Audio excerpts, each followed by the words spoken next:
O livro de Urântia, Introdução. Na introdução nós temos 12 pontos. A gente vai ler agora a introdução mesmo.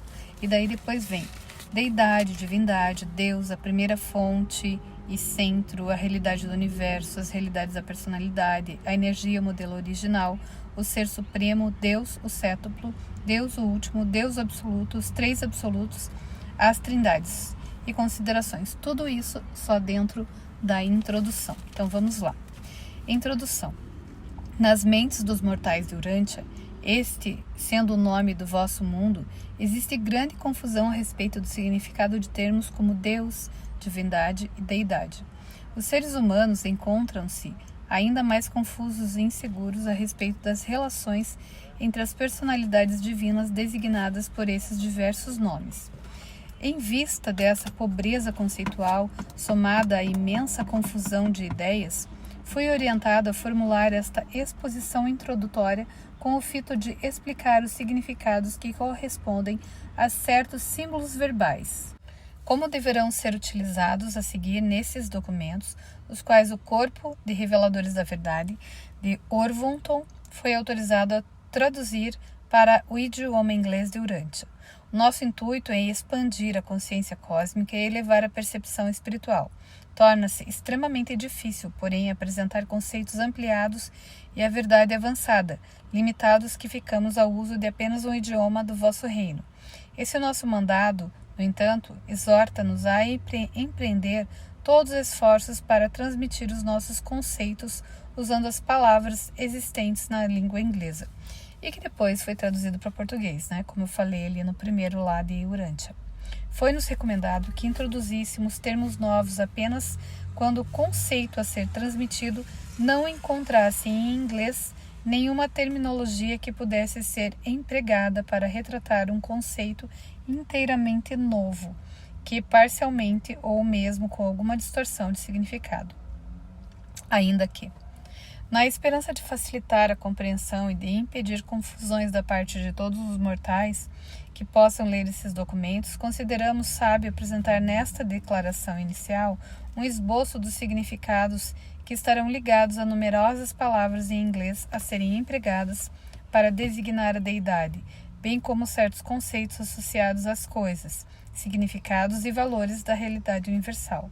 Contudo, ao formular esta introdução, já com definições, limitações e terminologia, faz-se necessário antecipar o uso desses termos na apresentação subsequente.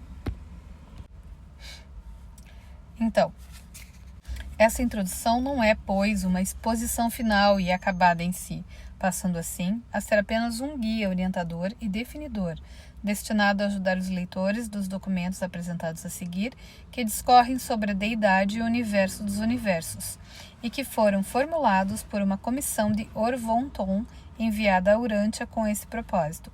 O vosso mundo, Urântia, é apenas um entre muitos planetas similares habitados, que compreendem o universo local de Nebadon. Este universo, juntamente com criações semelhantes, constitui o superuniverso de Orvonton, de cuja capital, o Versa, provém a nossa comissão. Orvonton é um dos 7 superuniversos evolucionários do tempo e do espaço, que circundam a criação de perfeição divina, sem princípio nem fim, o universo central de Avona. No coração desse universo central e eterno está a Ilha do Paraíso, centro geográfico estacionário da infinitude e morada de Deus eterno. Por grande universo, designamos em geral os 7 superuniversos em evolução, em conjunto com o universo central e divino, e estas são as criações organizadas e habitadas até o presente. Elas são todas uma parte do universo mestre, que abrange também os universos do espaço exterior, não habitados, mas em mobilização. Dentro da introdução ainda, agora começa deidade e divindade. Deidade e divindade. 1.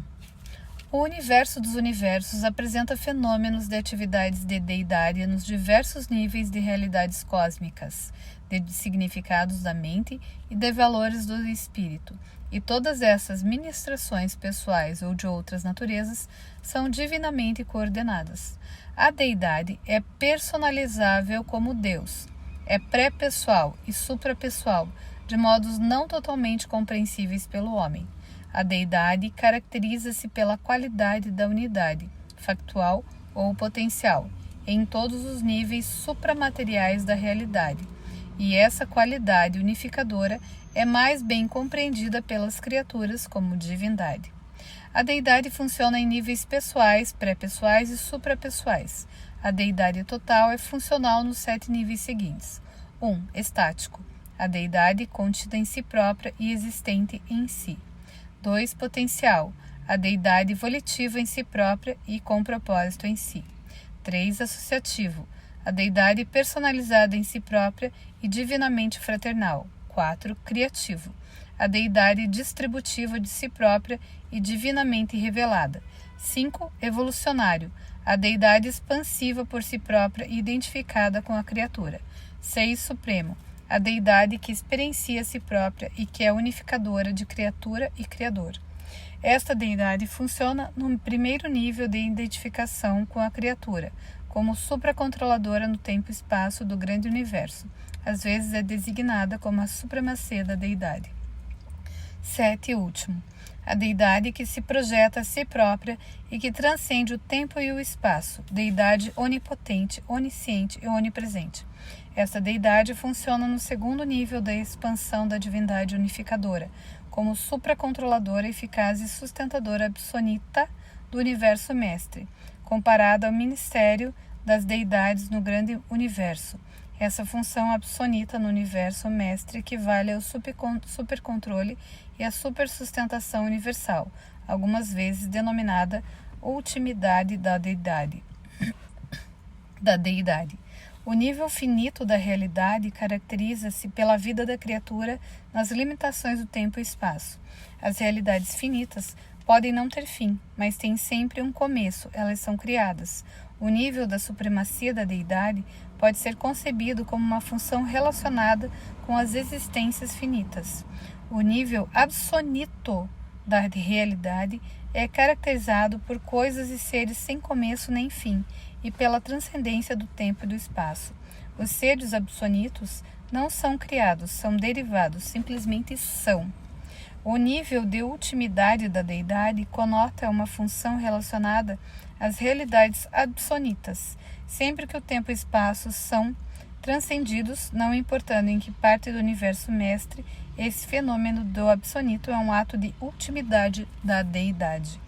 O nível absoluto não tem começo nem fim, é fora do tempo e do espaço. Por exemplo, no paraíso, o tempo e o espaço não existem. Assim, o status tempo-espacial do paraíso é absoluto. As deidades do paraíso alcançam esse nível existencialmente por meio da Trindade, mas esse terceiro nível de expressão unificadora da deidade não está plenamente unificado experiencialmente. Quaisquer que sejam o momento, o local e o modo como funcione o nível absoluto da deidade, os valores, os significados paraíso absolutos são manifestados. A deidade pode ser existencial, como no Filho Eterno, experiencial, como no Ser Supremo, associativa, como em Deus, o Cétuplo, indivisa, como na Trindade do Paraíso. A deidade é a fonte de tudo aquilo que é divino.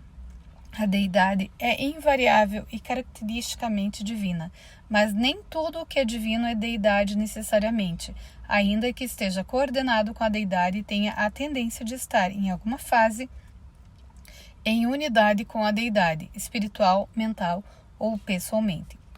Divindade é a qualidade característica unificadora e a coordenadora da deidade. A divindade é inteligível pela criatura, como verdade, beleza e bondade. Ela encontra sua correspondência na personalidade como amor, misericórdia e ministração. E ela é revelada nos níveis impessoais como justiça, poder e soberania. A divindade pode ser perfeita, completa, como nos níveis existenciais e criadores da perfeição do paraíso. Pode ser imperfeita, como nos níveis experienciais e da criatura em evolução no tempo e no espaço. Ou pode ser relativa, nem perfeita ou imperfeita, como em certos níveis de relações existenciais experienciais de Avona. Quando tentamos conceber a perfeição em todas as suas fases e formas de relatividade, encontramos 7 tipos concebíveis. 1. A perfeição absoluta em todos os aspectos. 2. A perfeição absoluta em algumas fases e a perfeição relativa em todos os outros aspectos. 3. Os aspectos absolutos, relativos e imperfeitos em combinações variadas. 4. A perfeição absoluta em alguns aspectos e a imperfeição em todos os outros. 5. A perfeição absoluta em nenhuma direção e a perfeição relativa em todas as manifestações. 6. A perfeição absoluta em nenhuma fase, uma perfeição relativa em algumas fases e a imperfeição em outras. E 7. A perfeição absoluta em nenhum atributo e a imperfeição em todos eles. E a gente vai parar aqui, né? A introdução. Lemos a introdução e a parte 1 da introdução, deidade e divindade.